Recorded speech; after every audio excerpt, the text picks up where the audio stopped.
Welcome to the Deep Dive.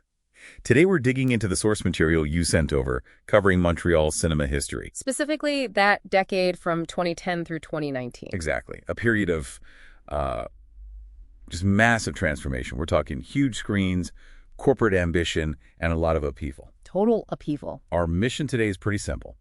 We want to give you the key trends that defined the city's cinema landscape, how it saw this, unprecedented growth and these really painful closures, often at the same time. And that's the core tension, isn't it?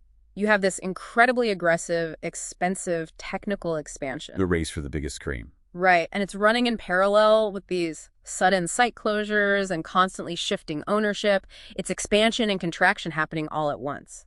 So let's talk about that expansion. Why the enormous investment right out of the gate? Well, the first trend was that immediate pivot toward premium experiences. Right. Cineplex sort of set the tone early, didn't they? Back in 2010. They did.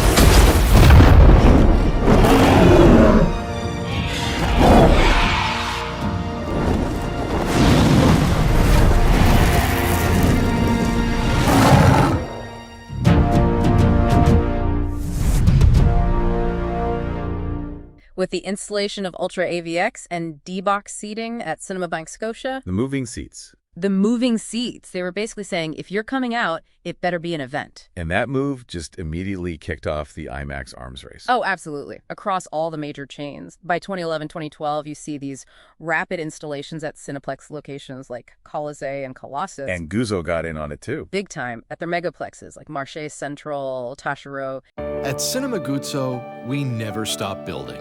Together with IMAX, we're completely transforming 4 of the biggest theaters in our megaplex chain, from the seats to the screens. But we're also building excitement, wonder, and hope.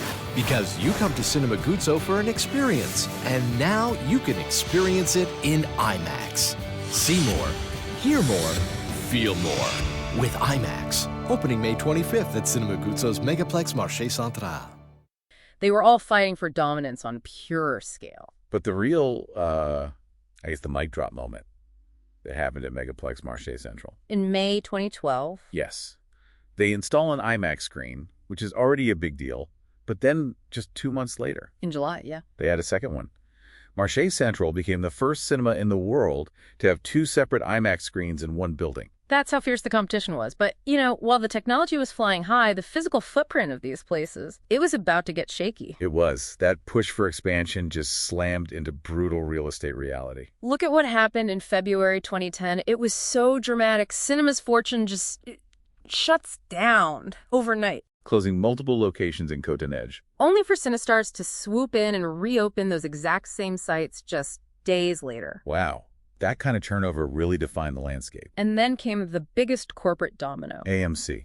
In July 2012. AMC pulls out of Canada entirely, which leads to Cineplex acquiring the massive AMC Forum 22. And that just fundamentally changed who controlled the city's biggest multiplexes. Mm-hmm. You also had these grand plans that just evaporated. Guzzo wanted to rebuild their Citerez location. Into a huge 10-plex with dual IMAX screens, right? They proposed it in 2012, then again in 2016. Neither plan ever materialized.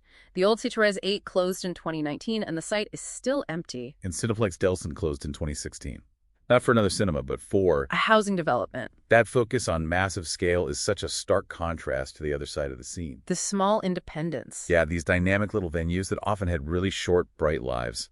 Like the Blue Sunshine Theater. 47 seats. It opened in June 2010 and was gone by 2012. Or Station Vue, which focused on French-language art films. It opened in 2014 and then closed in late 2019. But the counter-trend to that volatility was the emergence of more stable, specialized cultural hubs. Right, towards the end of the decade. Exactly. The focus shifted a bit. We saw Centerfy open in 2012, and then Cinéma Moderne and Cinéma du Musée both arrived in 2018. Signaling a real focus on curated cinephile programming. Mm-hmm. So to sum it up, The decade was really defined by this technological boldness, the dual IMAX, the D-box seats. But that ambition was constantly up against this structural flux, closures, ownership changes, like the Cinepark Boucherville closing down and demolishing its screens in 2019. A real tug-of-war. Which I think leaves you, the listener, with a really important question to think about.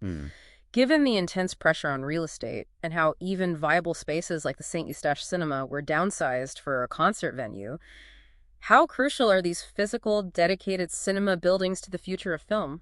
Are they just valuable real estate waiting to be converted? That's the question. Tough one to chew on.